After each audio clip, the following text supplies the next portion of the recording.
In the heart of a white savannah, between a line of blue hills and a winding riverbed, there was once a kingdom called Nombasa. People said the mornings there sounded like music, children laughing, mortars pounding grain, birds cutting through the sun, but the songs had gone quiet.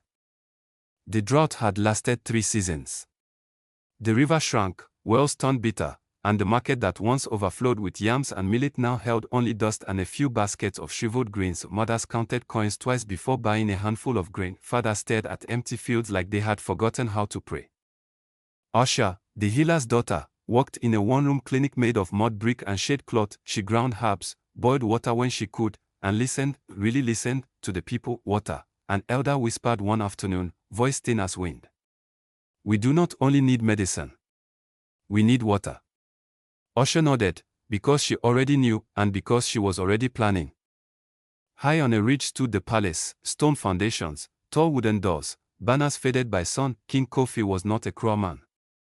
He had inherited a hard season and an empty treasury, but his advisor, Mosi, spoke in smooth sentences, raised the water tax, tightened the grain storehouse. Fear keeps order. And each time those words won, the people suffered a little more. That night, Asha visited her grandmother beneath an ancient baobab, so wide it looked like it was holding up the sky. Her grandmother traced patterns in the dust, spirals, lines, and a shape like an eye. Our ancestors were never helpless, she said. They hid wisdom where greed wouldn't look, beneath stones, behind songs, inside stories. Then she sang a lullaby Asha hadn't heard since childhood, and within the melody, Asha noticed something. The rhythm matched the shape of the hills. A map, disguised as music. At dawn, Asha set out with Jengo the potter. Because potters understand water better than most, they walked past cracked fields and torn trees, carrying gourds, rope, and quiet hope. As the sun climbed, the hills began to hum with wind. Jengo frowned. These rocks, they sound hollow. Asha's heart beat faster. Hollow meant chambers. Chambers meant someone had built something here long ago.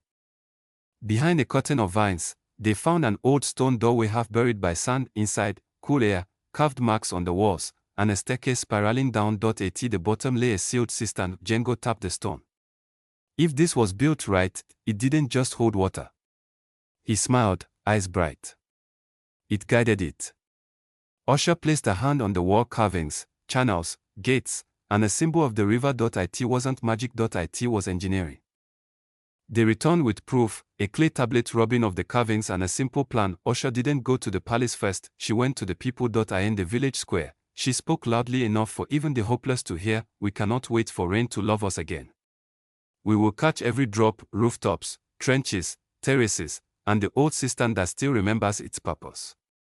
Some doubted, but then Jengo held up a small model he made from clay, channels leading to storage, and something changed. Eyes lifted. Back straightened. For days, Nombasa moved like one body. They dug contour trenches along the slopes to slow runoff. They cleared old stone channels. They lined collection pits with clay and gravel. Even children helped, carrying small stones, singing work songs that sounded like the old mornings. And for the first time in months, the kingdom's loudest sound was not hunger. It was effort. When Mosi heard the people were building without permission, he rushed to the king. They are gathering, he warned. They will challenge you. So soldiers were sent, not to help, but to stop the work. Asha stepped forward, hands empty, voice steady. We are not building a rebellion, she said. We are building survival. Then she added the words that landed like a drumbeat. A king does not lose power by giving water. He gains a future by doing it. King Kofi arrived, expecting chaos. Instead he saw order, plans, lines of trenches, teams assigned, elders supervising, children learning, and he saw something else. Leadership that didn't ask permission from fear.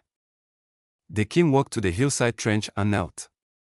He touched the soil, still dry, but shaped with care. He looked at Asha. If this works, it belongs to the people. He raised his staff and spoke so everyone heard. Lower the water tax. Open the grain stores. And send builders, not soldiers. That evening, clouds gathered like shy animals returning home. Rain fell, not a flood, not a miracle, just rain. It hit rooftops, ran into channels, and poured into the old cistern. When the first clear stream appeared at the spout near the village, the crowd didn't scream. They went quiet, and then they laughed, softly at first, as if afraid the moment might break. Seasons turned. Fields that had been gray became green again, not all at once, but steadily the market returned. The clinic filled with fewer fevers. Children learned numbers again instead of hunger, and on the palace ridge, King Kofi ordered a new carving above the gates: a ruler is a river, wide enough to reach everyone. As for Asha, she did not become queen or legend, she became something rarer. A reminder that a suffering kingdom does not always need a hero, sometimes it needs a people who remember what they already know.